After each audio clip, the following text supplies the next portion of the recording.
Pentru a fi durabilă, pacea trebuie să fie ancorată în fiecare dintre noi. În astfel de mod ca fiecare dintre noi să devină ambasadorul firesc al păcii.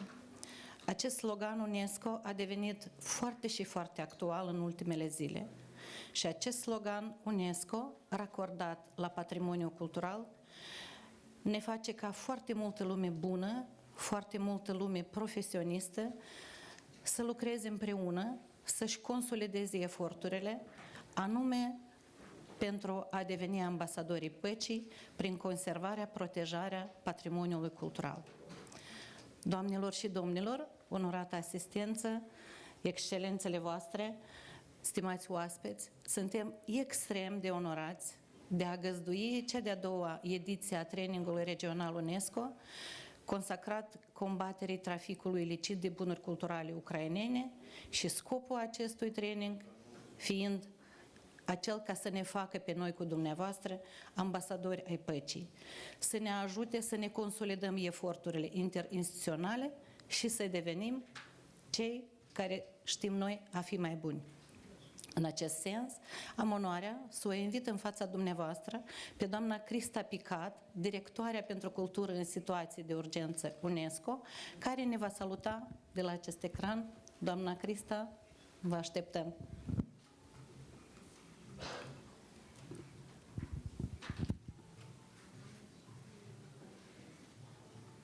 Madame Nicolescu Onofrei, the Chair of the Parliamentary Committee on Culture, Education, Research, Youth, Sports and Media, Minister Prodan, Minister Tocitsky, distinguished colleagues and partners, ladies and gentlemen, it is a true honor for me to address you on behalf of UNESCO at this opening of the regional workshop. I would of course like to start by warmly thanking the government of the Republic of Moldova and personally Minister Prodan and Svetlana Potiumban for having organized and for hosting this important regional meeting. I also wish to thank the Ukrainian Ministry of Culture and Strategic Communication for your cooperation, but also your trust in UNESCO. And of course, all the partners and experts who have traveled to Chisinau, but also those who are connected online. Your collaboration demonstrates the strength of the multi-stakeholder efforts, which is crucial to addressing the complex challenges that we face today. This workshop builds, as Irena said, on the first one that was organized in January 2023 in Warsaw with our partners from the National Institute of Cultural Heritage of Poland. Today, we are united by a shared mission to protect cultural heritage in the face of crisis. This mission has never been more urgent and relevant. As the war in Ukraine continues to unfold, it has not only caused immense human suffering, but also it has caused the loss and damage of the irreplaceable and invaluable heritage of the country.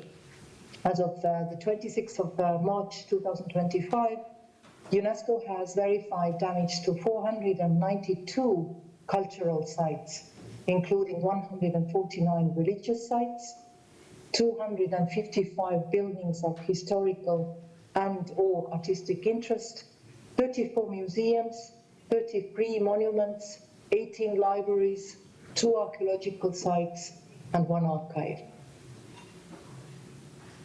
In the shadows of the war, cultural heritage is not only damaged, but also looted and trafficked, from museums, movable artifacts, to archaeological sites. These acts leave a long-lasting impact. They erase cultural identity and memory. They undermine recovery and resilience efforts. The loss of cultural heritage is not just a loss for one nation. It is a loss to the history and memory of all humankind. Since the breakout of the full-scale war in February 2022, UNESCO has been working closely alongside with the Ukrainian authorities and communities, as well as our international partners, to urgently safeguard cultural heritage in Ukraine. As we said, the first training was organized in Warsaw for law enforcement agencies, legal authorities and cultural heritage professionals in January 2023 in order to strengthen regional cooperation against the illicit trafficking of Ukrainian cultural objects. Following the destruction of the Nova Kakhovka Dam, UNESCO assessed the new emerging sites in the affected region and supported the documentation of terrestrial archaeological sites and the introduction of urgent protective measures to mitigate the risks of looting. UNESCO has also advanced with digitization and documentation of collections as key preparedness measures for several museums, including at the Fine Arts Museum and Archaeological Museum in Odessa. And tomorrow we will hear more about these efforts from my colleague Chiara, the head of the UNESCO Antenna Office in Ukraine. The war in Ukraine has reminded us of the importance and vulnerability of culture. Many of the countries in the region are now prioritizing their efforts to document and inventory, to make sure that the plans are in place to protect culture in all its forms and expressions in case of emergencies, including the wars. But to be fully prepared, it is also important to foster and strengthen regional cooperation. Across countries, sectors and institutions, covering legislations, policies, but also operations on the ground. So for the next 3 days, you will examine the various relevant international legal instruments and discuss how we can aim for enhanced and concerted implementation of the legal tools in the region. In this sense, I would like to take the opportunity to commend the efforts of all participating countries in the protection of movable cultural property through the ratification of the 1954 UNESCO Hague Convention for the protection of cultural property in the event of armed conflict, as well as the UNESCO 1970 Convention on the means of prohibiting and preventing the illicit import, export and transfer of ownership of cultural property, which is the central instrument in this field. You will also explore the innovative tools and good practices in operations, including leveraging digital technologies against looting and trafficking. And we are delighted that we will be able to also benefit from the insights and experience of Ukrainian representatives so that we get their experience and understanding of the remaining challenges and the most urgent needs. Then, of course, we will hear from all of you, the law enforcement and border control agencies, the judiciary and prosecutorial authorities and cultural heritage professionals, and develop a list of priority actions and innovative measures which will serve as a roadmap to guide our way forward. UNESCO hopes that this workshop will foster a stronger and regional response, one that beyond addressing the current crisis will lay the foundation for long-term recovery and building back better, one that will serve as a good practice for the other regions that face similar challenges. Ladies and gentlemen, the illicit trafficking of cultural property is a global challenge, and our response must be holistic and inclusive. Our actions are most successful when built on trust, dialogue and solidarity. This is why regional cooperation is essential. UNESCO is very proud and committed to accompany you and continue working with you along this path. I wish you a very successful and fruitful workshop. Thank you very much for your attention. Distinsă doamnă Crista Picat, vă mulțumim foarte mult pentru efortul dumneavoastră și pentru sprijinul constant pe care îl oferiți în susținerea proiectelor elaborate de Ministerul Culturii al Republicii Moldova.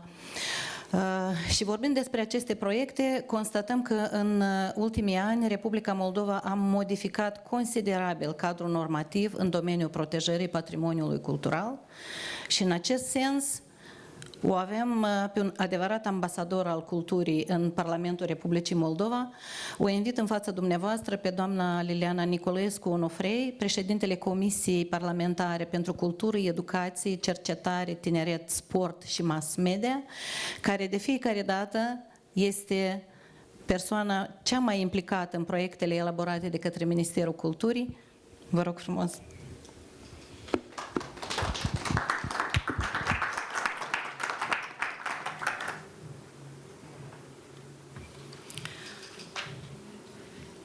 Stimate doamnă director Picat, stimate domnule ministru Prodan, stimate domnule ministru Tocitski, stimate doamnă director, stimați prieteni, sunt onorată să fiu astăzi în fața dumneavoastră pentru a vă transmite în primul rând un călduros salut din partea colegilor mei din Comisia Parlamentară pentru Cultură, Educație, Cercetare, Tineret, Sport și Mass Media, dar și din partea tuturor colegilor din Parlamentul Republicii Moldova.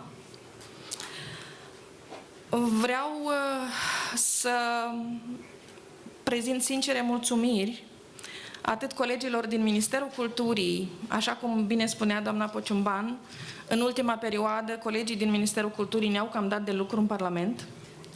Am avut mai multe legi peste care a trebuit să ne aplicăm cu seriozitate și acum avem 2 dintre ele, probabil pentru următoarea ședință de Parlament. Vreau să adresez din start sincere mulțumiri echipei pe care o conduce doamna Pociumban, pentru că Serviciul de Evidență și Circulație a Bunurilor Culturale Mobile, chiar dacă nu are o experiență lungă temporală ca instituție, dar are o experiență deja fructuoasă, aș zice eu, care aduce rezultate, inclusiv din punctul de vedere al problemelor care vor fi abordate de către dumneavoastră. Mulțumiri tuturor instituțiilor din țările participante care au găsit timp pentru a participa la acest eveniment. Din punctul meu de vedere, eu fiind educaționalist, venind din educație, cred că o mare parte sau cea mai importantă parte a activității pe care o veți avea dumneavoastră și în această a 2-a ediție este cea de formare, pentru că nevoia de formare a tuturor specialiștilor din toate agențiile, entitățile implicate în procesul de salvgardare a bunurilor culturale mobile, a patrimoniului ucrainean în situații de criză, cu toată tristețea, dar sunt lucruri pe care trebuie să le învățăm, sunt importante pentru formare, trebuie să știm cum să reacționăm, să ne creștem capacitățile de reacție și de reziliență în asemenea situații. În afară de importanța pentru formare, pentru creare de capacități, sunt foarte sigură că e și partea de importanță culturală a activității pe care o să aveți dumneavoastră în aceste 3 zile. Și nu doar din punctul de vedere al subiectelor pe care le veți aborda, dar vreau să vă încurajez insistent să aveți și timp pentru interacțiune culturală și pentru socializare și înțeleg că seriile vor fi speciale pentru asta. Vreau să vă încurajez să vedeți acest element cultural din Republica Moldova, care chiar cred că este și un element de mândrie națională pentru noi, evident dacă este bine dozat. La ce mă refer, dumneavoastră o să vedeți în seriile următoare. Deci, importanță de formare, importanță culturală. Vreau să vă fac o mărturisire și vreau pe final să prezint scuze traducătorilor, pentru că voi folosi un cuvânt care probabil nu se poate traduce ușor, de aceea va trebui să-l lase așa, românește. Dragobete. Unii dintre dumneavoastră care simt românește în această sală știu ce este dragobete. Pentru oaspeții noștri care poate nu au această tradiție, vreau să vă mărturisesc că în familia mea, eu și soțul aveam această sărbătoare Dragobete, care este o sărbătoare a dragostei și în familia noastră era mai importantă decât 8 martie, decât Ziua Femeii, decât 1 martie, Ziua Primăverii, decât St. Valentine's, decât ce vreți dumneavoastră. Cea mai importantă sărbătoare în familia mea. Etimologic sunt foarte multe tratări, cum anume se descifrează. Drag înseamnă, evident că e de origine slavă și înseamnă drag, da? Apropiat. Dragobete. Se zice că ar putea să însemne și dragobrat, frate drag. Nu știm. La noi e sărbătoarea dragostei. Vreau să vă mărturisesc că de ceva timp noi nu o mai avem în familie și nu o sărbătorim și nu o putem sărbători.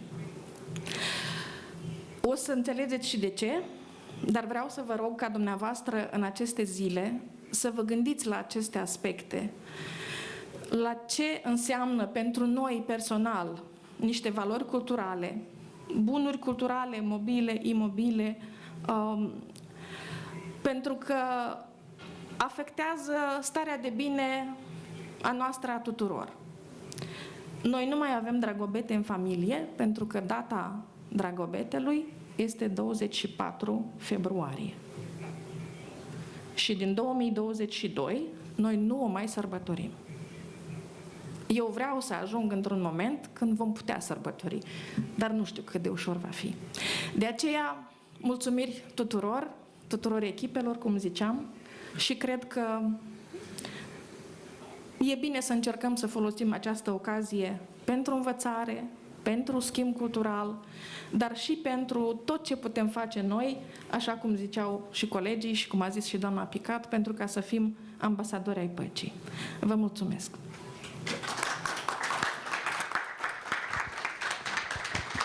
Vă mulțumim tare mult, stimată doamnă Liliana Niculescu Onofrei. Eu voi reveni un pic la cadrul normativ. Ziceați despre acele proiecte de legi care sunt acum în Parlamentul Republicii Moldova. Unul aș vrea să-l numesc în speță. Este vorba despre modificarea legii 280 privind protejarea patrimoniului cultural național mobil și acest proiect de lege își propune să transpună directiva 60 din 2014 al Uniunii Europene cu privire la restituirea bunurilor culturale care au părăsit ilegal teritoriul unui stat.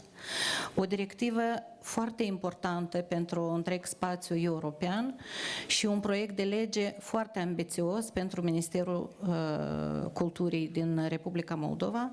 Îl invit în fața dumneavoastră pe domnul ministru Sergiu Prodan, care a pus umărul la acest proiect în special și la toate celelalte proiecte pe care noi le promovăm. Mulțumesc mult! Mulțumesc mult, doamna.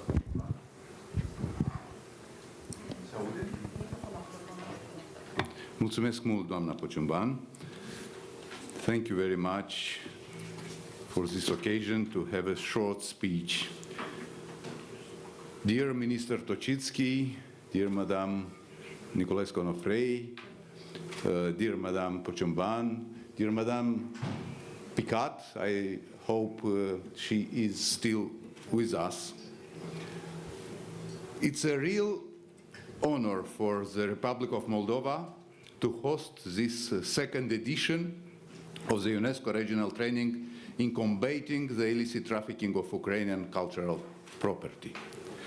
After the success of the first edition in Warsaw, we are happy to welcome you here in Chișinău as we continue working together to protect cultural heritage, especially in such challenging times.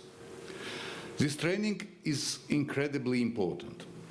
It helps us build stronger professional and institutional capacities, encourages better cooperation between national authorities, and improves how we work together to stop illicit trafficking, particularly in the context of the war in Ukraine. We're proud to have here participants from Romania, Ukraine, Poland, Hungary, Slovakia, and of course Moldova, and of course representatives of UNESCO. Your roles as customs officers, law enforcement, legal experts, and cultural heritage professionals are crucial. You are not just protecting objects, you are safeguarding identity, history, and dignity. In Moldova, while we don't yet have a dedicated unit for investigating crimes against cultural property, several institutions are actively involved. The General Police Inspectorate, the National Investigation Inspectorate, the Customs Service, and the Prosecutor's General's Office. The Ministry of Culture is responsible for launching investigations and working with international partners to recover cultural goods that have been exported illegally. Over the years, we've made steady progress in aligning our laws with international standards. Since joining the United Nations Convention against Transnational Organized Crime in 2005, Moldova has continued to strengthen its legal framework in this area. Just 1 year ago, actually in 2023, we created the Cultural Property Registry and Circulation Service, a body under the Ministry of Culture that focuses on monitoring, classifying, and digitizing cultural heritage, as well as working closely with customs and law enforcement. Today's forum is a big step forward for us. Our first ever international event dedicated to the movement and protection of cultural property. We truly believe that the relationships and networks built during this training will lead to better coordination and long-term cooperation among all of us. Finally, I want to sincerely thank UNESCO for its ongoing support and leadership in protecting cultural heritage across the globe. Together, with shared knowledge, mutual trust, and a strong sense of responsibility, we can build lasting solutions to preserve the cultural treasures we have in our region. Thank you very much. Vă mulțumim, domnule ministru, stimați oaspeți, excelențele voastre. Ne bucurăm de fiecare dată când avem atât de mulți oaspeți în Republica Moldova. Cunoașteți, noi suntem un popor ospitalier și ne place să recunoaștem și noi de fiecare dată acest lucru. Și foarte tare ne-ar plăcea ca întrevederea de astăzi să fie avut un alt subtext. Din păcate, noi discutăm astăzi în special despre acele măsuri pe care urmează să le întreprindem în combaterea traficului ilicit de bunuri culturale ucrainene. Și pe parcursul acelor 3 zile vom discuta despre aceste provocări și vom încerca, pe măsura puterilor noastre și a competențelor noastre, să stabilim acele momente cheie prin care putem contribui la depășirea acestei situații. Cu mare respect, îl invit în fața dumneavoastră pe domnul ministru Tocitski, care este oaspetele de onoare al evenimentului de astăzi. Vă rog.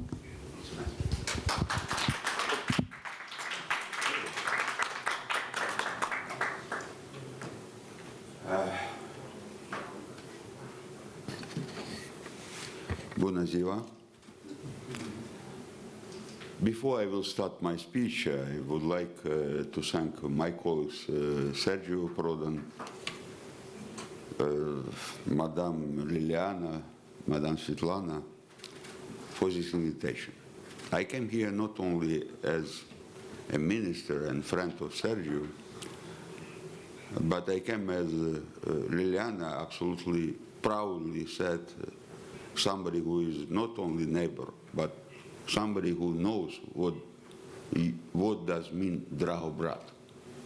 Not only because we have mountains which has the same name in Carpathian region, but also somebody who respects a lot this country, this nation, and this neighbor. And we really not only believe, but also used to say that Dragobrat is our neighbor, Moldova, Republic of Moldova, and the nation which we respect a lot because of the history and culture.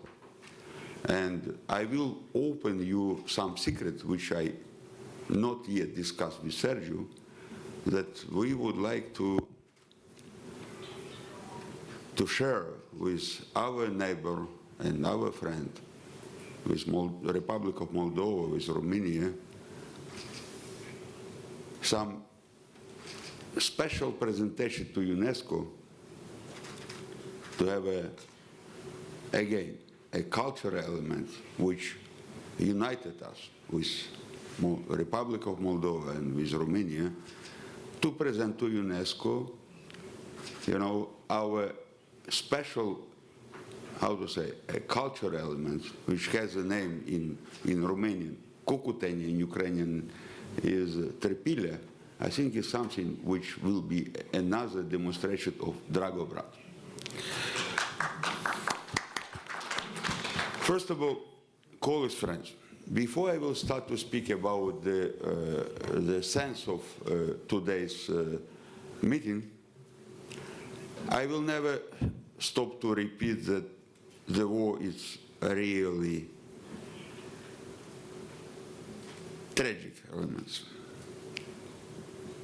From 2014 till today, we have 1,700,000 artifacts which under Russian occupation, and Russia continued to traffic. We evacuated 500,000 elements from the battlefields. But till today, we have 2,223 elements from clubs to museums which have been half destroyed or completely destroyed during these 10 years of the war. I just will return every time to what Madame Nicolescu said. The war is not only about to take a territory. It's not only to take your artifacts, your culture. It's about to take your identity. Colleagues, we need to think that the neighbor which we have, it's a neighbor which are not only targeting your land. It's not only the neighbor which are targeting your, how to say, territory, building, and the human life. They are trying to destroy your identity, and you must think every time about that. You must work on your identity. You must preserve your identity. Once more, I will start to speak about the topic of our meeting today. Dear Minister Sergio, dear colleagues Svetlana and Liliana, cultural property is not just artifacts or work of art. It's living testimony of history, the bearer of identity. This is your essential, this is your internal necessity to live, and symbol of unity of the human civilization. I just mentioned that 3 of neighboring nations will present our, past, like Cucuteni or Tripilea culture. But this is something where we started. Through cultural heritage, nations and generations come to know one other. And this is where we started, and this is what we need to preserve. The values link the past with the present, and the present with the future. However, history also bears tragedy. The 20th century makes by two wars shows the destruction of culture, masterpiece of human creative and heritage. Today, in the 21st century, Ukraine is one against witnessing the barbaric destruction and the demonstration how the neighbor cannot survive without destroying others. Today's training is therefore, first of all, timely and necessary, vital and necessary to understand what you need to do because we are in a certain perspective or of geopolitical situation. Colleagues, adding by the humanic principles of the international cultural cooperation, Ukraine not only fulfilled its international obligations, but actively combat with illicit trafficking of cultural property. I already mentioned to you how many artifacts have been under Russian control. 300 years ago, they just put that on some museum in Moscow, in St. Petersburg. Now they are just trafficking. They are just sending to other different territory. And the last artifacts which I already brought from the United States had, some special embellishment where they put it that this is a barbecue elements. It was a suburb from 9th century, from the Kherson and Crimea region. For them, it's just a barbecue elements. For Ukrainian, Moldovan, Romanian, Polish colleagues, it's a demonstration that those elements was already, created in the 9th century. It means that we are a nation which have been part and continue to be part of the big Europe, of the big culture. For them, a barbecue. We are not a nation. For them, for Russians, and let's be, frank and open, to say, I understand that this is an international organization, UNESCO, we have many countries, but to say just the war in Ukraine and without telling who started this war, this is not, true. For us, as a nation, we need, as a people which are dealing with the culture, we need to put the right notion. Who started this war? Who started each of war? Not only in Ukraine, but also in the Republic of Moldova 33 years ago, in Georgia, even in the Azerbaijan, who started 100 years ago, this war. Colleagues, let's be frank, that we are sincerely grateful to all international organizations, government partners, for assisting Ukraine. Because to deal with such a situation is not easy. You need to have a support.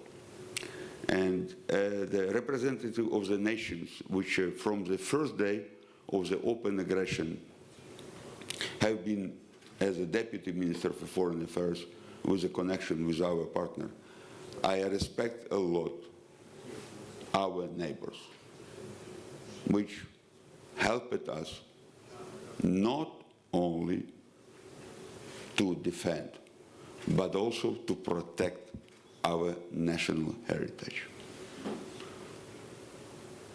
Opening the border to our arts for the exhibition, for the transportation, for the protection, helping the people to survive. The protection of the cultural heritage is not only about preserving the past, it's about securing our future, about preserving our humanity. The Ministry of Culture and Strategic Communication of Ukraine actively cooperates with UNESCO, OSCE, FBI, Interpol, and Europol to mention and preventing illegal trafficking with Ukrainian cultural artifacts. And I will repeat to you that 1,700,000 of the Ukrainian artifacts under Russian control. And this is not only to put on a museum of Russia. It's not only legalized by telling that, Lenin created Ukraine. After that, it will be another country which have been created by Lenin, etc. It's also to trafficking. And it is one of the biggest tragedy of each of nations under the war. Believe me, the war not only about the territory, it's mostly about your identity. And you need to protect your identity by many elements in your life. Support is also provided by organizations from the European Union and Moscow. And here I would like to thank European Union, which supported not only during these 3 years of open aggression, but also when USA left Ukraine, EU decided to support Ukraine in dimension of the culture, in dimension of the mass media, in dimension of humanitarian project. And we need to think about the organizations which will help you in the future. And you need to go on this direction, not in another one. Sorry, I'm a little bit emotional, but I just came this night after commemoration of 3 years of Bucha and Irpin destruction. I saw 3 years ago, I have been there 1st of April, like today. And I saw the people, I saw the road, I saw the whole killing nature of Russia. But I have been there this time, 3 years after. And I can tell you, I'm proud of my nation, I'm proud of my neighbors, which helping us to restore, to rebuild. After Russian presence, 75% of 3 cities have been destroyed. Today, 3 years, 75% of the buildings, of the clubs, of the theaters, music places have been rebuilt. Telling that, I again will return you, each of you, to the understanding that your identity, your culture, your nation, this is one of the biggest elements of European and world building. You need to think about, you need to be oriented that nobody can come and oblige you to change this or that, because you are a great nation, you are great culture, and you need to be in life because you are a nation which created the whole European infrastructure. In 2022, in collaboration with the International Council of Museum, ICOM, we developed the emergency red list. We understood what we need to, to transport from the front line, but the main elements which you need to do and think to do in any case, it's about the simple thing like transport, emergency place, shelters, which can be the double use in period of war for the people, in a period of peace.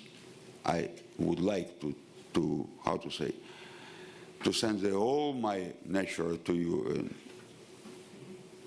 have a peace, not have a war. But we in Ukraine understood that in any case, whatever you will do, whatever, how many shelters you have, you need to have even more. Because it's not only about the human life, it's also about the future and about the arts and the artifacts which you need to preserve. Because without that, you will not have a future. Colleagues, today's meetings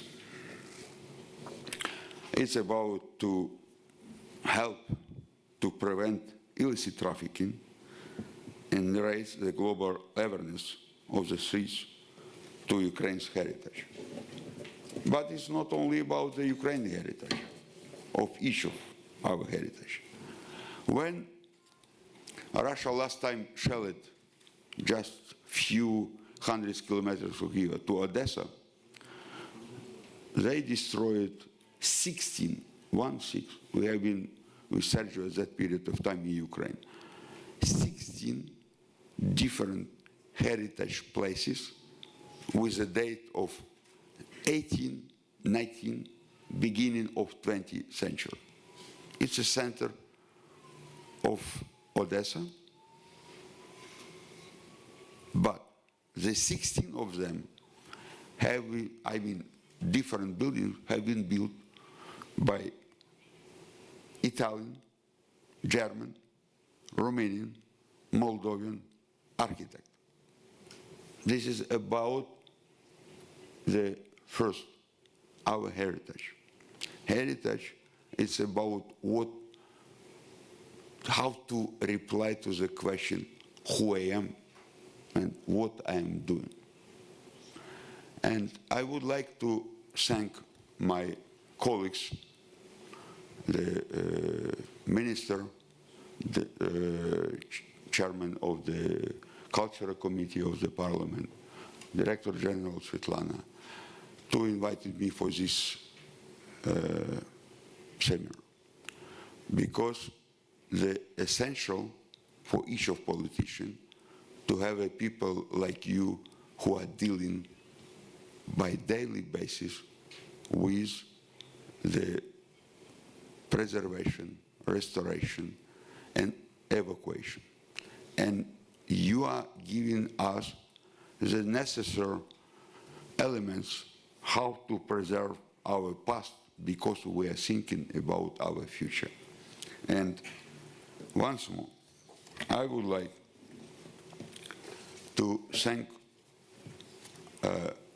our colleagues present here for the participation in the first conference in Ukraine about the resilience in the culture. We started this discussion about how to preserve our heritage, but we need to continue to discuss because we need to survive, we need to build our future. And the future can be built only with cooperation, with understanding who we are and why we are living in this land.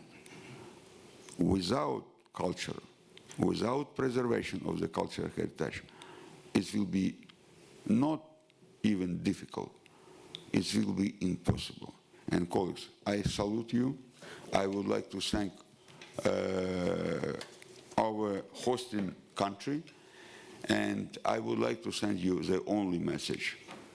Don't stop to speak about culture and about the cultural heritage, because this is the essence, this is your nature, and you need to live because you are nations which created the basic elements of the Europe. And you are not only geographically, but cultural a nation which created the biggest classic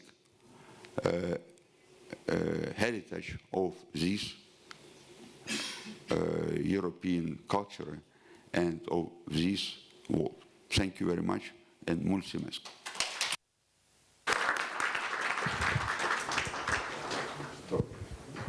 Vă mulțumim foarte mult, stimate domnule ministru Tocitski. Eu cred că exprim convingerea noastră a tuturor că într-un timp foarte apropiat noi ne vom întruni toți împreună într-o Ucraină pașnică, într-o Ucraină integră, într-o Ucraină mai puternică cum a fost până acum. Și acestea fiind spuse, eu vreau să aduc sincere mulțumiri dumneavoastră, stimate doamnă Onofrei, stimate domnule ministru Prodan, stimate domnule ministru Tocitski, stimate doamnă Crista Picat, pentru mesajele dumneavoastră încurajatoare, pentru mesajele dumneavoastră de salut și de convingere adresate colegilor noștri că suntem toți colegi deja și pe parcursul acestor 3 zile vom lucra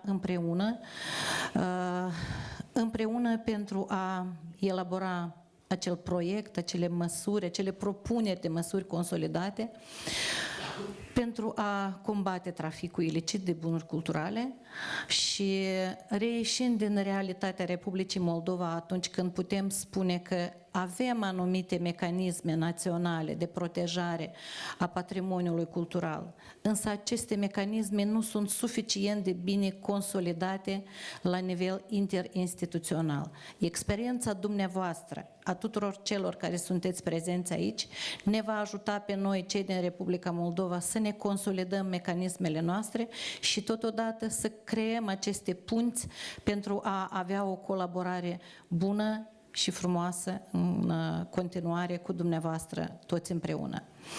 Noi acum începem sesiunea propriu-zisă. Avem câteva prezentări până la prima pauză de cafea. Dacă dumneavoastră dispuneți de timp, noi cu cea mai mare plăcere vă avem aici lângă noi.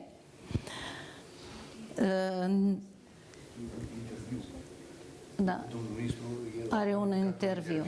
Bine. În așa caz, eu o invit în fața dumneavoastră pe doamna Ziceao Ian, da?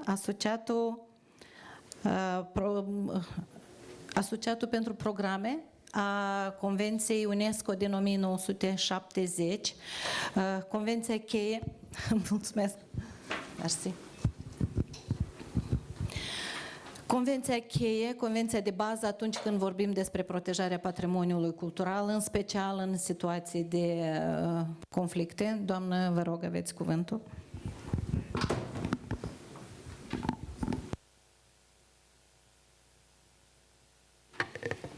Sorry, and this is to switch, right?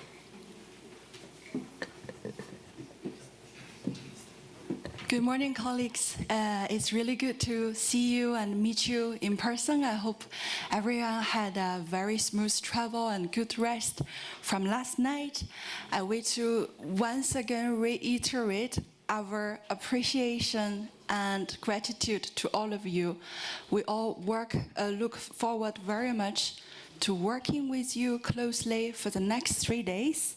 And I wish to count on your expertise and your engagement. So to kickstart our 3 days of collective work and dialogue, the topic of the first session today will be the international legal and operational framework for the fight against illicit trafficking. So you will hear from international experts both on the legal aspect and the operational aspect for this important topic. I understand some of you must have already been very familiar with the UNESCO 1970 Convention. So if I may, can I ask you to, by a show of hand, how many of you are familiar with the convention or received previous workshops or participated in previous workshops or trainings for the convention? Can I see? Okay, so my assumption was right. I thought many of you were already familiar with this convention. Today I will walk you through the main clauses and provisions of the convention, but maybe our angle, because this is a workshop that is conducted in the context of conflicts in the region. So maybe the angle today we can be slightly different. We will be focusing more on how to operationalize the convention, operationalize the legal instruments for more effective regional cooperation in the fight against illicit trafficking of cultural property. So my presentation will be structured mainly by 3 parts. First, I will give you an overview of UNESCO's work for cultural emergencies, including the implementation of the UNESCO 1970 Convention. And second of all, we can discuss together how to better operationalize the convention in emergency situations and create a robust and holistic approach to combat illicit trafficking. And at the end, I will introduce some practical tools at your disposal, as well as good practices.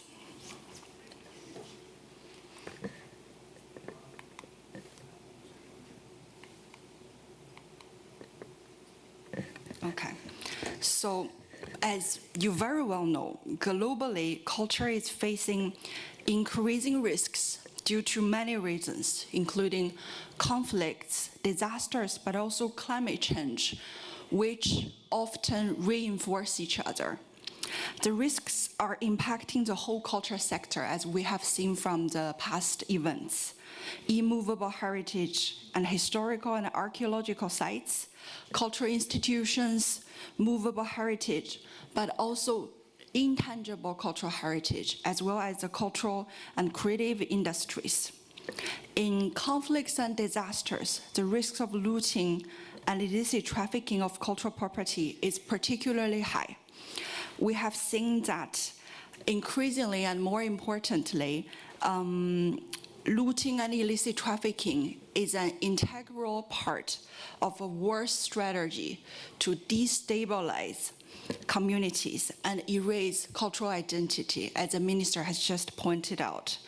And there is also a growing evidence demonstrating or suggesting that the smuggling routes of antiquities sometimes overlap with existing routes for trafficking arms, weapons, drugs, humans, as well as natural resources. The looting and illicit trafficking of cultural property, because of its lucrative nature, has also been proved in some cases to directly contribute to the financing of more conflicts, more armed operations, and terrorism.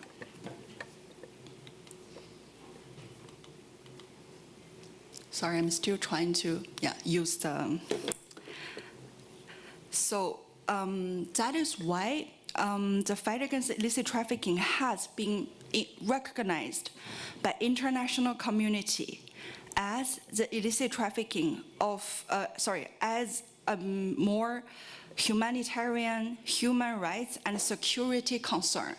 As you can see on the screen, since 2015, several UN Security Council resolutions have been adopted, including the UN Security Council Resolution 2199, which prohibited illegal trade of cultural property from Iraq and Syria, the Resolution 2347, adopted in 2017, is another important milestone because it's the first UN Security Council level resolution to focus exclusively on cultural heritage and also recognize UNESCO's central role as well as the role of partners and the member states. The fight against illicit trafficking of cultural property is very central at the heart of UNESCO's mandate. The organization has been promoting the issue of anti-trafficking and return and restitution on the global cultural policy agenda. In 2022, 150 culture ministers come together in the city of Mexico, adopted the Mondial Cult Declaration. They noted the acceleration of illicit trafficking of cultural property and highlighted the impact on the memory, identity, and future of peoples. The declaration marked the commitment of UNESCO's member states to fight this crime and calls on to have an open and inclusive international dialogue for the return and restitution of cultural property. So this issue is also very high on the global cultural agenda.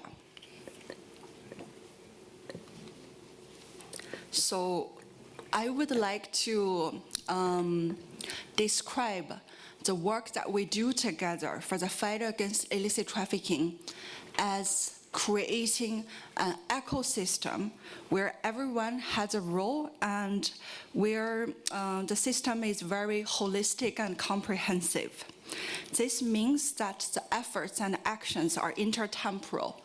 We need to prepare before the crisis and disasters, to actively respond to the crisis in the aftermath, and plan for building back better after the crisis. And all the actions, they also involve a very long chain of actions, from protection, which means legal protection, the protection of cultural heritage, as well as prevention, preventing the illicit import and export and cross-bordering of the cultural objects. It will then move on to investigation and the seizure of cultural objects, the persecution of cultural crimes, and then eventually leading to the return and restitution of cultural property to the country of origin. And it's also an ecosystem that is cross-sectoral and multi-stakeholder. Everyone has a role to play in this ecosystem, including the culture sector stakeholders, the policymakers and heritage professionals, the art market stakeholders, the judicial and prosecutorial authorities, the law enforcement agencies, both police and customs, humanitarian and peace-building forces as well, sometimes who are mandated for the protecting of cultural heritage. And last but not least, and equally important, the communities who are usually the guardian of cultural heritage and are the first to come to the site to safeguard cultural heritage when a crisis unfolds. And I would also like to describe that the work for the fight against illicit trafficking is multi-layered. We talk about different lines of actions, including the national legal frameworks of heritage protection, where ministries of culture and the Ministry of Justice work together with Parliament to develop the national legal system, the institutional arrangements For example, the development of expert institutions like Svetlana's institution for the national registration and circulation of movable heritage, the enforcement of law and imports and export control, as well as some technical level operational measures, such as the creation of national inventories, the list of export-controlled objects, or digital platforms. And for all these different aspects, international cooperation is the key. It's a key enabler to bring together all stakeholders and enable these different layers and lines of action.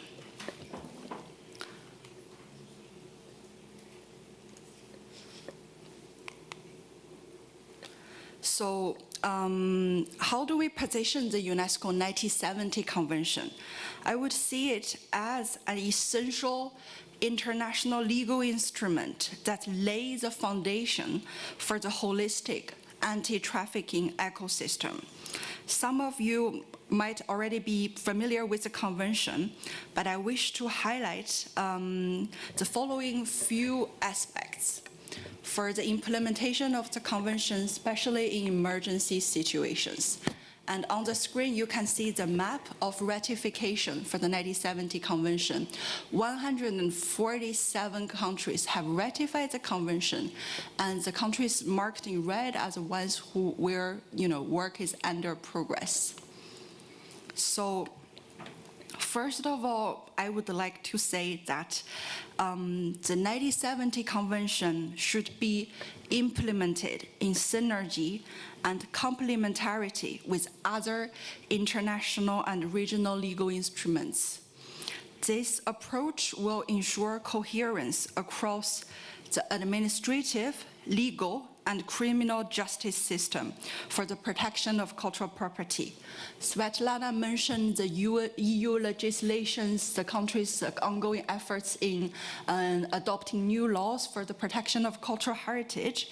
And during the course of the day, you will also hear from more experts about these different legal instruments. For example, the UNIDROIT 1995 Convention, the UN Convention Against Transnational Organized Crime, the Council of Europe's Nicosia Convention, as well as the EU legislations on import and export control.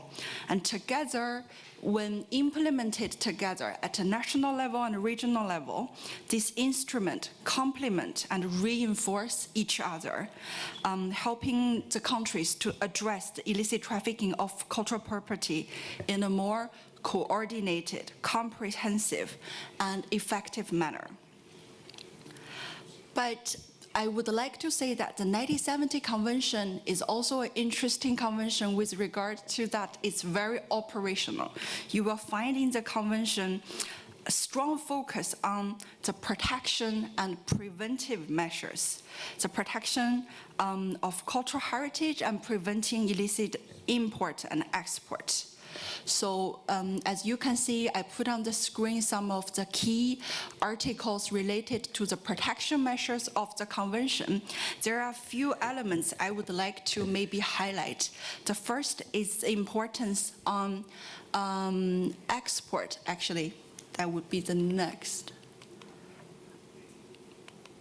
On export certificates and criteria, because these are the information and standards that needs to be established by the country and shared with all the neighboring countries, so that it's very clearly known to the border control, to the custom, to the police, to the prosecutors, what is the criteria for the illegally exported objects. And second of all, data is key. Let me change the slides because I feel it's not working super well. Bear with me just for a few seconds. Okay, so when we talk about data, we talk about inventories, a national inventory of cultural property, cultural objects, but also a list of export-controlled objects, meaning the export of the objects on the list will lead to a great loss to the country's cultural heritage. It's also important to have a national database of stolen objects and the information of which can be shared with international tools such as the Interpol database of stolen objects. And I would also, you would see there is an article on expert institutions. Regarding this article, I would like to highlight another important aspect, which maybe you will hear more from Ophias later in his presentation. It's about cross-sector or inter-sector cooperation, because sometimes we would find that when the police or the customer, when they see something, they don't know or they don't have the necessary support of expertise from cultural institutions to identify and examine the objects to be sure where these objects come from, if this object has been illegally exported. So to have expert institutions dedicated to the documentation, register of import and export of cultural property is essential. And I know that in some countries, as a good practice, they would establish export-import cultural property examination office, sorry, the name is very long, at the key port cities, who work closely with custom officers and law enforcement and support the prosecution process of lost objects. So that could also be something that we can think about or envisage for the future. And in the following sessions, you will hear more from the experts who are experts in the operational side. Frontex, Ophias here, Interpol, as well as Carabinieri, who will give you existing very interesting insights about how to strengthen border control on the database, the use of database, as well as the leverage of new technologies in enhancing the data and tracking and monitoring of cultural objects. So you can all see on the screen some of the articles of the 1970 Convention. This is on the national service, how to enhance national service, and with a focus also on archaeological heritage. And then this is the export certificate that we discussed. So I wish to lastly talk about how to operationalize the convention through enhanced bilateral or regional cooperation mechanisms. This can be some established bilateral agreements, MOUs, or rather flexible bilateral or regional cooperation mechanism, because I think the agreements and cooperation mechanism is something, in my view, one of the most powerful tools that provided by the 1970 Convention, which can be deployed and useful in emergencies. We can envisage, for example, from the neighboring countries to identify points of contact, focal points for each country, hotlines, as well as cooperational channels for rapid exchange of information between different countries. We can plan for coordinated and enhanced border monitoring, joint investigations, intelligence sharing, if possible as well. And also, sometimes through bilateral agreements or through regional agreements, we can also facilitate the return and restitution of cultural property.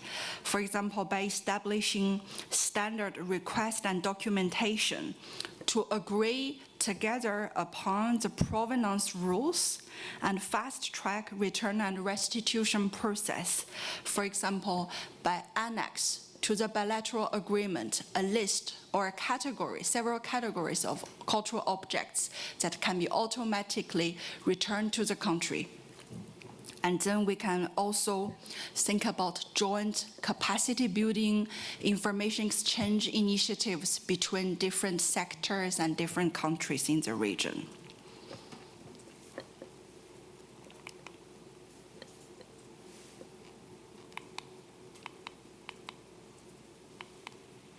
And at last, I want to highlight the Article 11 of the UNESCO 1970 Convention. This is an article that sometimes is overlooked, but I think it's very relevant for the emergency situations because it stipulates that the export and transfer of ownership of cultural property under compulsion arising directly or indirectly from the occupation of a country by a foreign power shall be regarded as illicit. This article complements the 1954 Hague Convention and its two protocols. The 54 Convention prohibits the theft, pillage, or misappropriation of cultural property in conflict. The first protocol prohibits the export of cultural property from occupied territories and obliged states to return such property in the post-conflict context. And Article 11 of the 1970 Convention automatically qualifies such transfer as illicit. It mirrors and reinforces the 1954 Convention and two protocols, but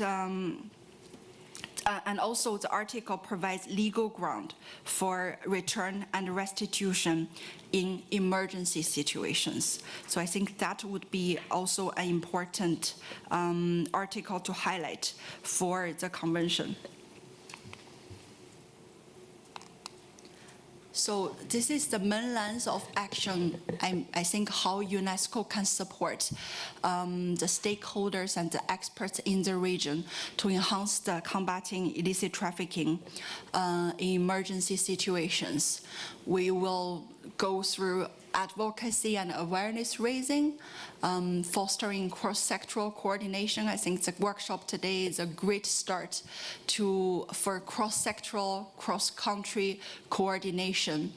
Capacity development and technical assistance, of course, rapid response and needs and impact assessment.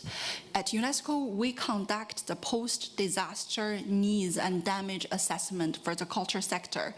To date, I don't think the issue of looting and illicit trafficking has been very well incorporated into the PDNA, the post-disaster needs assessment process and framework. But we have a very pioneering endeavor, a pioneering efforts, which is, you will hear more from our colleagues from the Kiev and Tina tomorrow about how we assessed the impact and potential risks of looting and illicit trafficking in the aftermath of the destruction of the Novakanova Dam in Ukraine. And at the end, to build back better, meaning to enhancing, to support the member states and the states parties to enhance legal framework and strengthening institutional capacity. I'd like to also present some of our projects and tools so that you know these are the tools that are at your disposal to support your efforts. For example, one of our flagship project is the Virtual Museum of Stolen Cultural Objects. This is a museum, we would say the first museum in the world. The objective is to empty the museum, because in the museum we exhibit only lost, looted, stolen cultural objects. And the main purpose and objective of this museum is to raise awareness, especially among the young generation, about the importance of fight against illicit trafficking and facilitating the return and restitution of cultural property. The first phase of the museum will be launched in June or July this year. So I would also encourage the countries who haven't submitted your list of objects that you want to be inscribed on these museums to get in contact with us, and we can help you to facilitate the process. We also have a net law database, UNESCO net law database, which I think is also a practical tool, because sometimes when police or custom from the bordering countries or from destination country, when they seize an object, it's very handy and easy for them to check on the database and to see the country of origin's regulations and legislations regarding export of cultural property.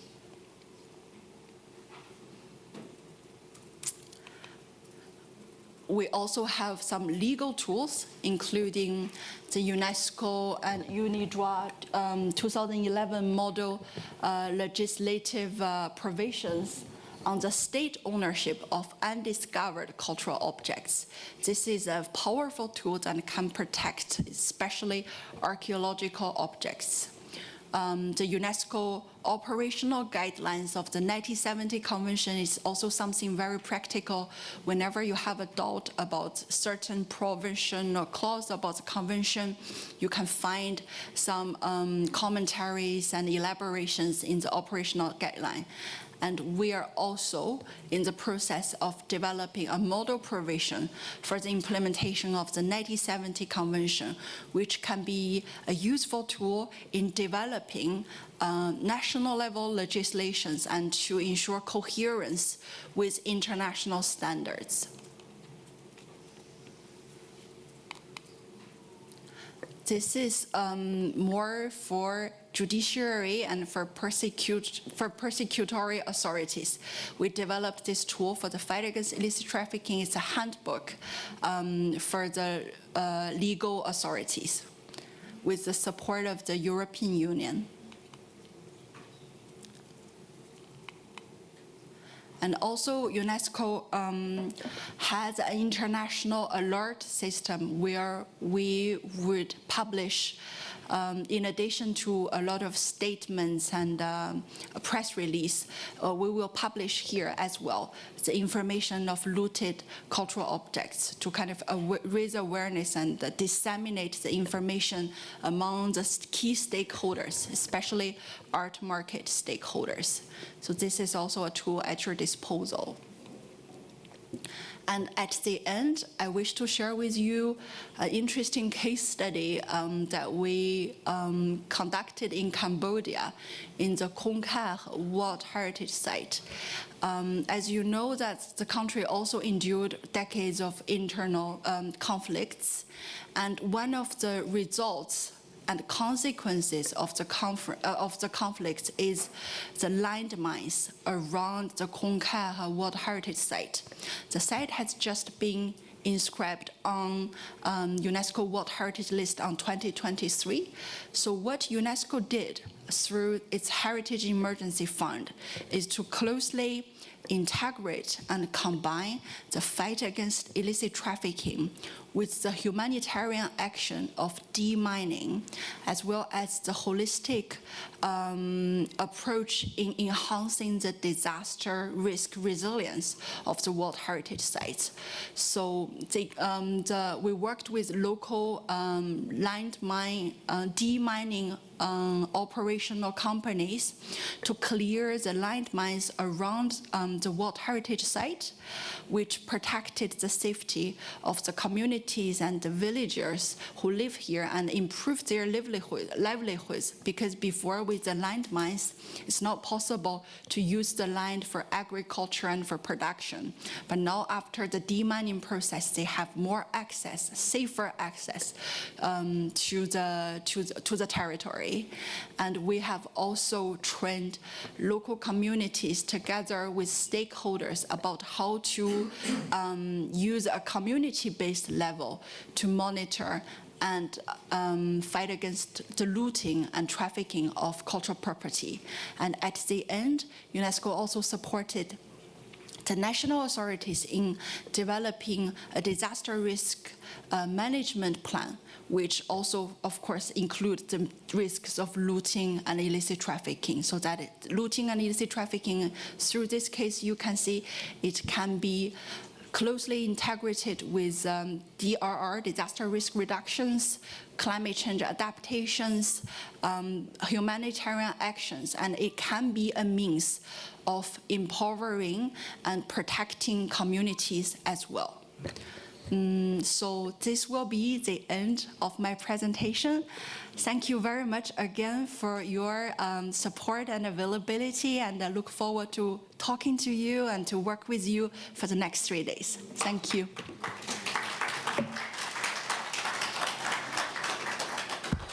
Vă mulțumesc foarte mult pentru această prezentare plină de substanță care ne-a adus în interiorul acestei convenții 1970 pe care Republica Moldova desigur a ratificat-o și aș remarca aici această inițiativă de ultimă oră UNESCO cu muzeul virtual. Vă mulțumim că ați transmis această invitație și către noi. Republica Moldova a prezentat propunerile sale. Noi avem elaborat un registru. Acest registru se numește Registrul Bunurilor Culturale Furate, Distruse sau Dispărute din Republica Moldova și el la ziua de astăzi conține 7 elemente, 6 bunuri culturale care au fost furate din Muzeul Național de Artă al Moldovei în anul 1996 și un obiect care a fost furat din colecția Muzeului Național de Istorie în anul 2010. Problema este că dintre aceste 7 obiecte furate, unul dintre ele nu are imagine și evident el nu va putea fi inclus în muzeul respectiv. Celelalte 6 dispun de imagini în calitatea corespunzătoare la momentul furtului. Și această situație ne convinge odată în plus cât de important este să avem digitizate bunurile noastre culturale, cât de important este să avem făcută această selecție de bunuri culturale și acest red list ICOM care este inclusiv și în Moldova în vigoare și este pus pe site-ul nostru. Deci elementul cheie de digitizare a colecțiilor muzeale, a colecțiilor publice și a colecțiilor private, el inclusiv prin intermediul Convenției de la 1970 este și mai actual. Noi avem în continuare un expert care se conectează online. Este vorba despre doamna Marina Schneider, responsabil pe partea Convenției UNIDROIT. Vreau să știu că suntem în regulă cu conexiunea și putem asigura prezentarea. Între timp, fac doar o mică paranteză, dacă Convenția din 1970 a fost ratificată de către Republica Moldova, în anul 2017 Convenția UNIDROIT nu a fost ratificată de către noi, deci această întrunire de astăzi este un element în plus pentru a ridica acest subiect în dezbatere și în țara noastră. Văd că avem expertul deja pe ecran. Stimată doamnă, bună ziua, vă salutăm, vă mulțumim că sunteți aproape de noi și vă invităm cu prezentarea. Thank you very much. Good morning to everybody. Can you hear me?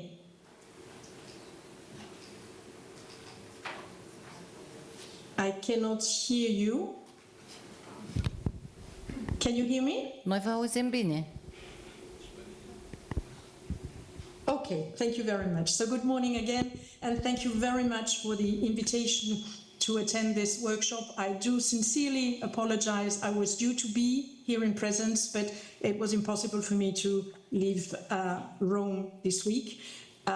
And it's my pleasure to present to you the 95 UNIDROIT Convention, which is specifically devoted, as you know, to the return and restitution of stolen or illegally exported cultural objects. Of course, the situation currently in Ukraine is what we know, and UNIDROIT could not but join UNESCO and other partners to call the public and everybody to stop the illicit trafficking and preserve the Ukrainian heritage. This is what we have done on our social media and website. For those of you who do not know UniDroit, it's the International Institute for the Unification of Private Law. It's a very old organization. We will celebrate 100 years next year. We are based in Rome, and our organization is not part of the United Nations. It's an independent intergovernmental organization with 65 member states. Most of the countries present in the room are member states of the organization. The organization represents all legal, economic and political systems in the world, and this is very important for what we do. Our objective is to harmonize and coordinate the law, the private law of states, and to draft uniform rules. This is, of course, what we have done with the 95 Convention, creating minimum uniform legal rules on the return and restitution of cultural objects. This is a very strong instrument to fight against illicit trafficking of cultural heritage. Of course, Ukraine and the other countries in the room do have national legislation, and we heard this morning how Moldova is currently developing and strengthening its legal framework. First of all, in the constitution of Ukraine, and it's also said that the state will take measure to return cultural treasures of the nation located beyond its borders. And of course, the UNRWA Convention is one of the tools to do so. But we know that national legislation is fundamental, but it's not enough, as goods are traded internationally, voluntary or not. There are international conventions which are very important. Of course, the UNESCO conventions primarily. We heard about the 1970 convention, to which the UniDroit is a complement, but there are other conventions also very important, which Ukraine has ratified, and I'm very happy that I learned that last week President Zelensky signed the law for the ratification of the Nicosia Convention on criminal offences. It's very important to understand all those conventions, how they work, because there is an increasing interdependence. We heard about this morning, Krista Picat spoke about a holistic vision. We need to work all together and to use the right tools for a specific situation. Ukraine has ratified many UNESCO conventions, in particular for the illicit trade, the first protocol to the 54 Convention, the 1970 Convention, and the underwater cultural heritage. The main two to fight against illicit traffic are the 1970 and the 95 Convention, which is a very good example of cooperation between organizations to have instruments which are, of course, compatible and, of course, complementary, because we do not draft a convention. It takes time, a lot of time, if it's not needed. And this is why we will see how the UniDroit Convention is strengthening the UNESCO Convention on several issues related to the restitution of objects. Objects leave our countries for many reasons. It might be after a theft, an illegal export, an unlawful excavation. Then it goes through several intermediaries where several offenses can take place, and it is at the end placed on the market, sold and acquired. So I know that in the room there are several prosecutors. There is a lot of work of investigation, also for police, custom officers, many ways for them to stop the object. But in the end, it may be acquired, and someone may claim it back. And this is when the UniDroit Convention will enter into place. We heard it's a matter of mutual cooperation between states also. The starting point of the UniDroit Convention is the 1970 Convention, which has 3 pillars: prevention, restitution, and cooperation. Since the very beginning, of course, this convention is fundamental and all your countries have ratified this convention, but quite quickly, the weaknesses on the restitution issue, which was explained by the period at which it was elaborated, was recognized by UNESCO itself and the member states, and also because the 1970 convention needs an implementing legislation to be operational. Otherwise, there are principles, but they need, with a national law, to be operationalized in the country. So in 1983, a UNESCO committee asked UNIDROIT to work on the private law aspects affecting the return, and in particular, the protection of the good faith purchaser. Why do we need for restitution the UNIDROIT Convention? Because in the UNESCO 1970 Convention, for an object to be returned, it must be stolen in a museum or a similar institution. It must be on the inventory of such institution. And in that case, the return can be claimed with a just compensation to the innocent purchaser. But you can understand that. What about objects not stolen in a museum? They are not covered by the 70 Convention. What about objects which are not on the inventory? And we know that many countries have problems with inventories. And return and just compensation, no mechanism are given and no criteria. It wouldn't be a problem if the national legislations of countries were not so different. So UNIDROIT was called to find a solution to two situations: theft and illegal export. The problem with the theft is that it may be bought by a person who claims to be or is in good faith. And in that case, unless your country is not able to prove the bad faith of the person, it's the end of the claim. For the illegal export, although your countries have a legislation prohibiting the export of some object, they can enter legally in another state because there is no extraterritoriality of the application of your legislation. So these were the two basic scenarios on which we worked. And again, national legislations are very different, and thieves, traffickers know the legislation very well, and they will bring an object which has been stolen or illegally exported to a country which is either has a weak legislation or protects the good faith purchaser, because you sell it, then you sell it a second time, and in the end, you lose the illegal origin of the object. This is why the UNIDROIT Convention wants to increase the legal certainty of circulation of objects. And it's a holistic mechanism which gives an answer to many issues.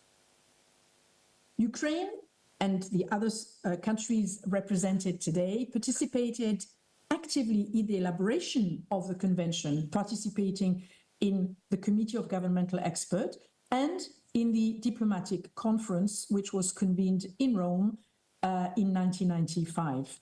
But Ukraine is not yet a party to the convention, which today is in force between 56 countries. The last two for which the convention is entering into force this year are Uruguay and Yemen.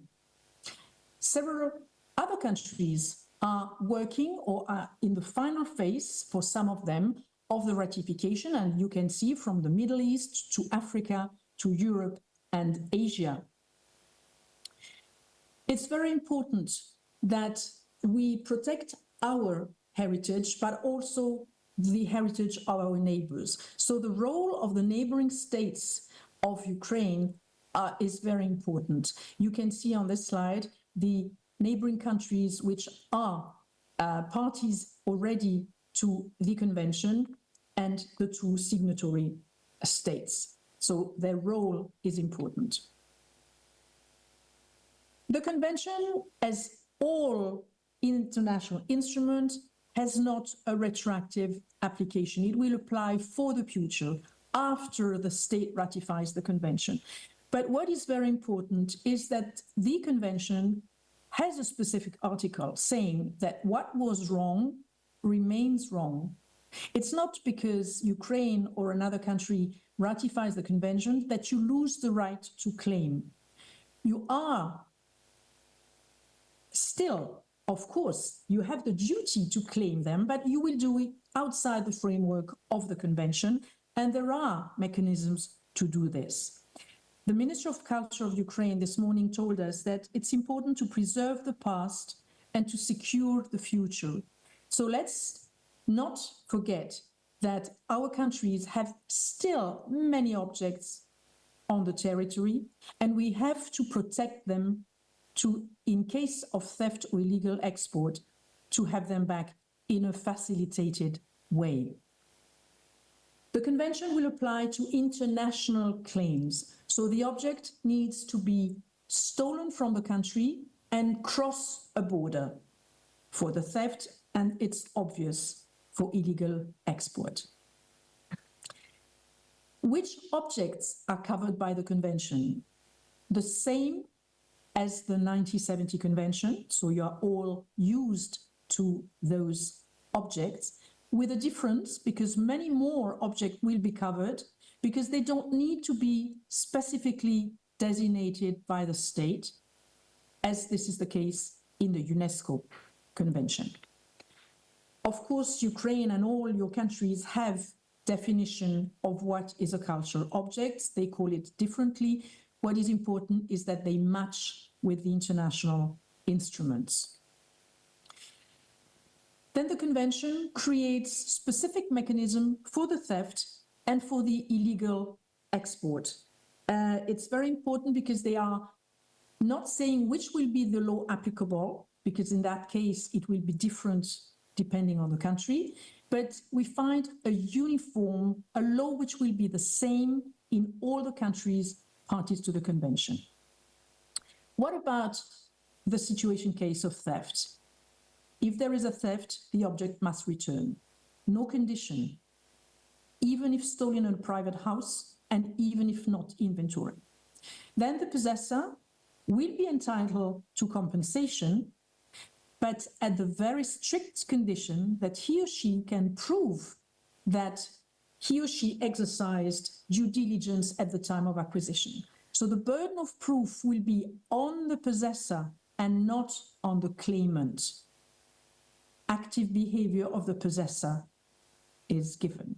And as the owner of the proof is on, the burden of proof is on the possessor, the convention says what due diligence is. And this is the heart of the convention, Article 4.4. What is due diligence? It is ask questions. Verify the provenance of the object offered for sale before you buy. Consult a register of stolen object. Get the information you can find and which is accessible. Do whatever you can to understand where the object comes from. Is it coming from a country notoriously victim of looting? This is the case of Ukraine. So this is very important. And you see around the slide some tools which have been developed by our partners to help possessors, futures acquirers, to verify and to exercise due diligence. Law enforcement. You will have after me, I think, Interpol's presentation on their database of stolen work of art.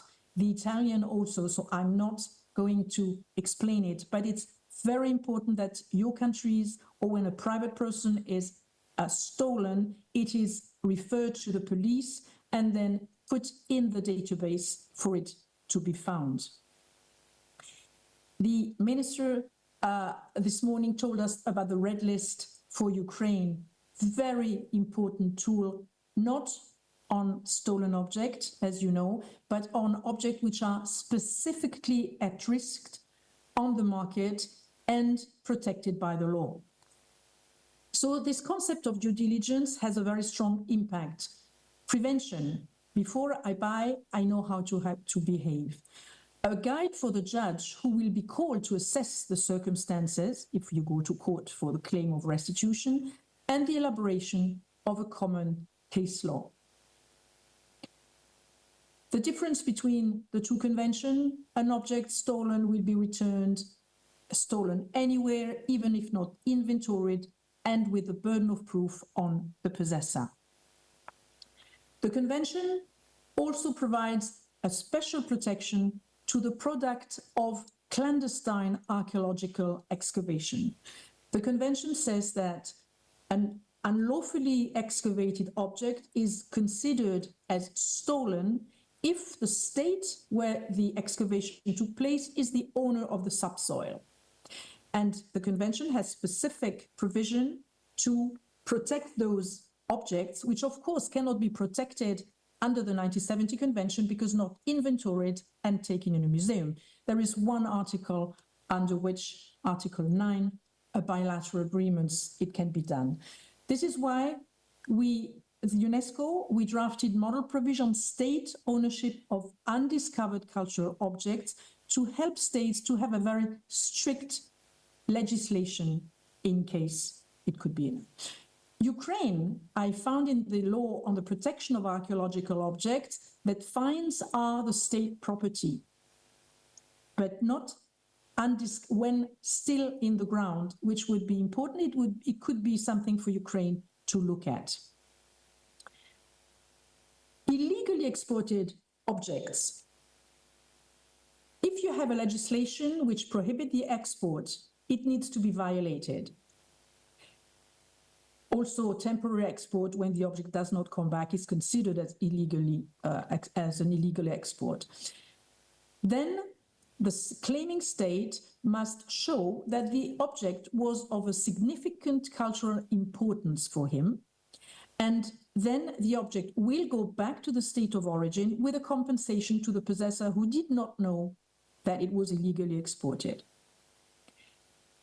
It is therefore very important to have certificate for the object which can leave your country, and it's important to let it know, and this is why it should be put on the databases of legislation, being the UNESCO one, the Sherlock from UNODC, or our academic project and website, because it's an obligation under the UNIDROIT Convention to declare the legislation on export.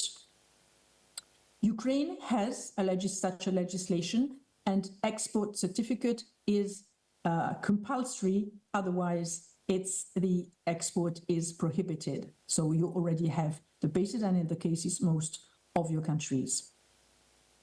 The convention then also says who can claim, and what is important is that the convention can be used by a private owner which has lost its object, and by a state for the theft and for the illegal export. And the convention can be used against a private owner. This is also the exclusivity, if I may say so, of this convention. The convention also says how long can we claim, because here again, national legislation is very different from one country to the other. You might be barred to claim an object in one country, and you may still do it in another.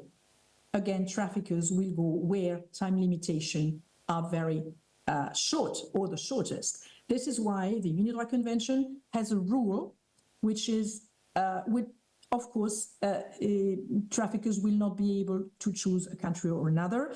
What is very important is for some categories of object, like public collection or from a cultural or religious institution or archaeological objects, there will be no time limitation to claim. The convention also gives the procedure, how a claim should be submitted. There are several ways: to courts or diplomatic channels. You can choose more than one, and it's a compulsory declaration.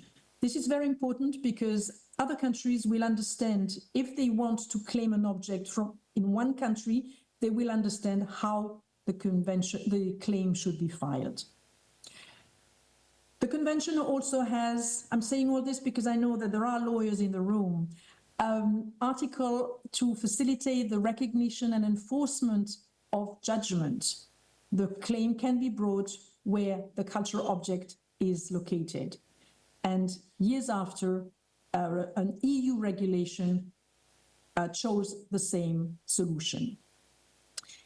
We heard this morning that the Republic of Moldova is currently incorporating into its national law the 2014 EU directive on the restitution of illegally exported objects only. It's not about the theft.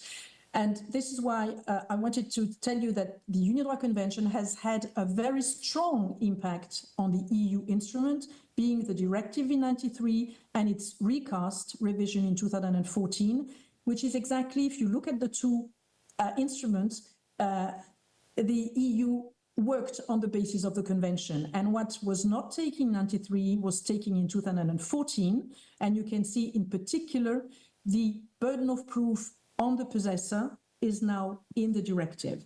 And this also means that countries which are not parties to the UNIDROIT Convention apply it, being member of the EU, or have inserted into their national legislation some of the provision of the UNIDROIT Convention. This is the case for Germany, Switzerland, and Netherlands. And it's important because the Netherlands and Switzerland have signed the convention, but were impeded by the trade to ratify it. So it's important that they, in any case, have these provisions into their legislation. For those of you who might be interested, we organized in 2020 a conference for the 25th anniversary of the convention, and the former general prosecutor of Romania wrote an article on the convention and access to justice. The UNIDROIT Convention is directly applicable if a state ratifies it. It does not need to have a law to transpose it. There are compulsory declarations to be made at the time of ratification, and there are some optionals. You find all the formalities on our website. Then the instrument must be deposited with the Italian Ministry of Foreign Affairs, who is the depository of the convention, and the convention enters into force 6 months later. This is why it's important to do it as quickly as we can. No reservations are possible under the convention, which is very important because it deals with theft and illegal export. An object can be only stolen and go out of the country, but it was permitted. It can be only illegally exported, but it can be both. And so it's important that a state doesn't make a reservation on one of the chapters. And someone has said that it was one of the main strengths of the convention. I would like also to give you the example of a good practice that Finland has done. At the time of ratification of the UNESCO Convention, Finland made a declaration saying that for the provision of Article 7b2, it will apply it as with the UNIDROIT Convention, meaning that, as I said, not only to museums and inventoried objects, but they will use the UNIDROIT. Finland is showing here very well the complementarity and how one convention is given teeth to another one. The UNIDROIT academic project, but also our website, we put all the compulsory declaration and optional declaration that states make at the time of ratification. And you see that Romania, Slovakia, and Hungary are party to the convention since quite a long time. And you can find their legislation there. We have a matrix of declaration. I just put the 3 countries, but we have all the countries where you can understand quickly the kind of declarations they have made. You can also search for more information on the provision in the explanatory report that the Secretariat drafted. And there are other publications, and one recent which was published last year, the Oxford Commentaries on International Cultural Heritage Law. It's almost a 900-page book, which shows very well the complementarity between the 1970 and the 95 UNIDROIT Convention. And I'll finish my presentation to rapidly telling you how we can help your country, those already party to the convention, but also those who are to join it or who would wish to join it. We do advocacy. It is very important that at the highest level we speak about the importance of culture, the importance of protection, and the importance of restitution. Currently, we are attending the G20 in South Africa, and tomorrow there will be a webinar on the restitution of cultural heritage. It's important to be there. We do attend the Mondiacult conferences where the policies are being developed.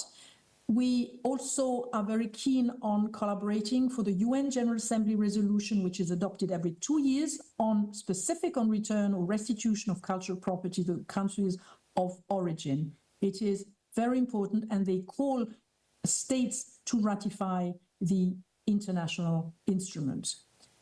This will help Ukraine and the other country present to implement very important declaration, but most importantly, if I may say so, it will strengthen its legal framework and facilitate the restitution. Awareness raising and capacity building as much as we can. I last year did, at the request of the Office of the General Prosecutor in Ukraine, made a presentation specifically, very often also to universities, because it's quite important, and I did it several times in Poland last year too. And I thank you very much for your attention, and I stay, of course, ready to help your countries to give the assistance to strengthen your legal framework. Thank you very much indeed.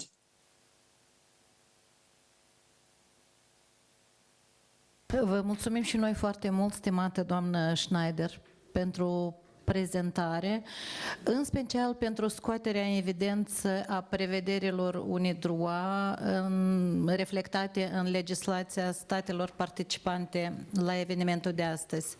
Vreau să felicit Ucraina pentru progresul în parcursul său de ratificare a acestei convenții. La moment, în Republica Moldova nu ne putem lăuda cu același parcurs. Acum suntem pe finalul primei părți a sesiunii de astăzi. Vă invit la o pauză de cafea, revenim într-un sfert de oră și în acest moment, după pauză, vom avea o prezentare online, de aceea v-aș îndemna să nu întârziem cu revenirea de la pauză. Ulterior vom discuta și anumite momente organizatorice, cum ne descurcăm pe parcursul trainingului de aceste 3 zile. Vă mulțumesc și ne revedem!